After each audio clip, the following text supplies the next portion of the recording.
Okay, so I just realized that by the time this video goes out, that I would already in effect believe be on my second day in the upcoming Vipassana retreat that I'm going to, the 10-day silent retreat.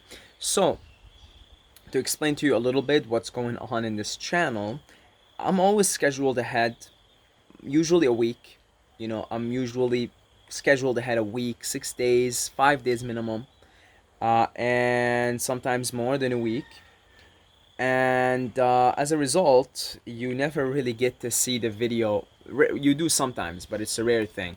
You never actually get to see me like make a video today and it's uploaded because they're scheduled usually. Because I don't even try to do it on purpose. But if there's stuff that's coming up in me, it's gotta sort of come out, right? Because the stuff that I talk about is sort of evergreen. You listen to it whenever. It's not bound by time. It's timeless wisdom. So what's gonna happen is right now you're watching this video.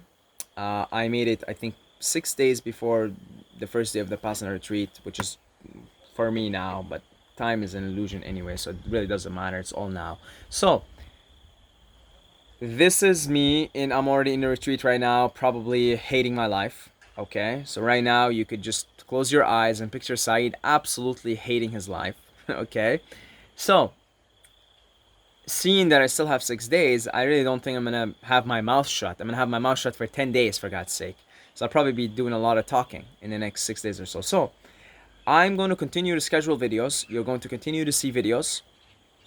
Okay? You're going to continue to see videos. I don't know how long it's gonna go. I don't know if I'll cover the whole 10-day period with content that's scheduled.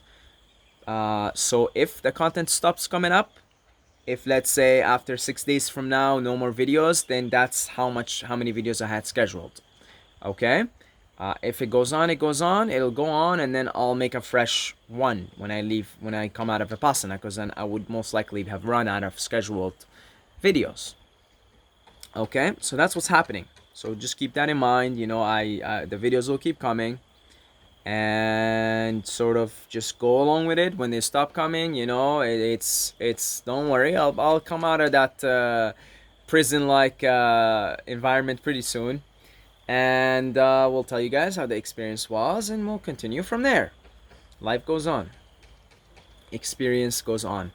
Now, I want to just share with you, first of all, my sentiments, my sensations, my feelings before the retreat is absolute dread.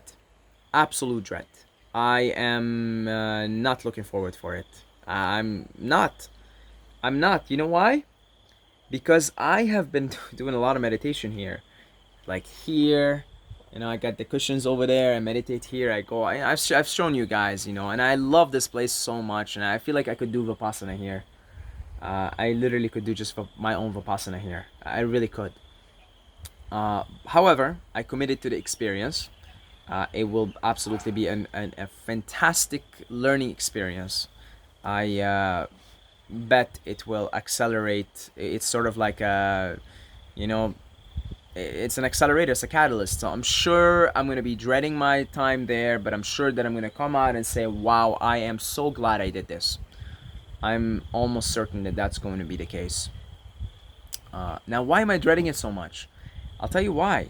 Because the Vipassana way of meditating is actually my least favorite way of meditating. I like tantric practices. So tantric practices are mantra based. If I was going to a 10-day retreat of humming, I would be like, please, I want to do this. Like, I would be so looking forward for it. Because there's certain meditations that I mean, humming. You can't get me to stop humming even after an hour. I just keep humming because it's so nice. I love it. It's one of my favorite ways of meditation. Mantras, same thing.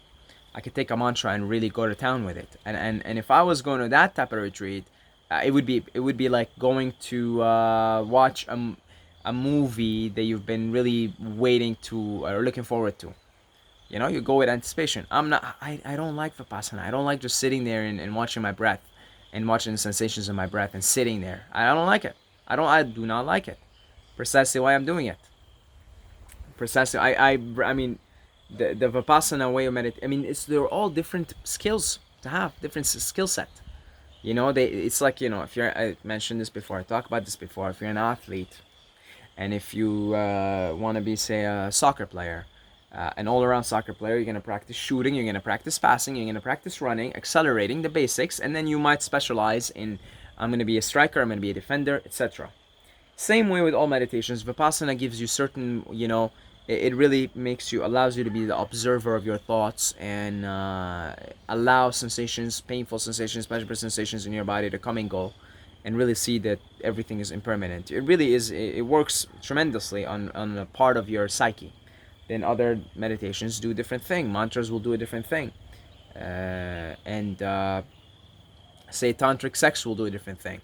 It all ways of getting to the divine, all ways of gaining a skill, one skill or another, you know, in your toolbox. Tritaka, which is looking at an object, that'll help you with telekinesis and psychic powers, you know. So it all works differently on you. And I have to say, it's like, again, if I was, what was the thing I hated the most about soccer to practice? Let's see, because I played soccer a lot as a kid. And what I hated the most when it came to practice was, what was it? I liked practicing shooting. I liked practicing dribbling, was my favorite thing to do because I love dribbling. Um, yeah, I hated practicing going back to defend because I was a striker. But I had to do it because you want to be an all-around player. You want to track back, especially if you're playing on the wings. Hated it, but I had to do it because I wanted to be an all-around player. Okay? So in the same way, it's my least favorite thing to do is to just watch my breath and just watch the sensations and just sit there. Just sit there 10 hours a day. But I have to do it because I'm looking at this new practice of meditation in my life, this new lifestyle really. And I'm seeing it as a sport, and it's mental gymnastics. I've done physical calisthenics, gymnastics, and so I'm aware now that this mental gymnastics, I want to be an all-around before I could go specialize. Okay, because clearly from all the meditations that I've been doing recently, mantras and Tritaka, which is the practice of just one-pointedness, it really seems to be the thing I want to specialize in. But first, you got to go all around. In my books, you know, you just do it all around, be an all-around mental gymnast, and then specialize. And that's why I have to do this Vipassana thing. I really put myself in a position where, you know, let's do it. It's going to be uncomfortable. It's going to be, you know, 10 hours a day of sitting. Apparently the center that I'm going to is not exactly a 5-star luxurious center like some of the centers you see in America, because I'm going to Myanmar, Burma. Apparently there's a lot of mosquitoes. You don't even have your own room. You sleep like 5 hours, 6 hours a night, and good luck trying to, you know, you probably won't even be able to sleep much. You know, it's like, it's gonna be, you know, it's gonna challenge a lot of my attachments. It's gonna be a good experience. You know, that's why else am I doing it with dread? I'm dreading it, but I'm doing it anyway. You know, it's gonna be a good experience. So I'm just not looking forward to it, but I know when I'm there, first few days are gonna be rough, but you adapt. Humans beings adapt. You'll adapt to the new environment, and you know, 10 days of silence and no technology. Boy, I'll tell you, I'm gonna come out of there, and there's gonna be some big changes in my life. I'm gonna reassess my relationship. I mean, if I spend 10 days with no technology, I'm gonna come back and really reassess my relationship with technology and really use the momentum of having not had any technology for 10 days and sort of come up with some new arrangements. Same thing with the whole, you know, timelessness, which I'm practicing, the clock fasting now. So there's a lot of things that I'm going to gain out of this for sure that are going to act as catalysts so that I would come out and sort of move on with my practices. So yeah, the videos will keep coming, and so when they stop, then just they'll come out again when I'm, I mean, I would leave having not talked there for 10 days also, so I'd probably want to talk. So there's probably gonna be a lot of videos coming up at that point. So wish me luck.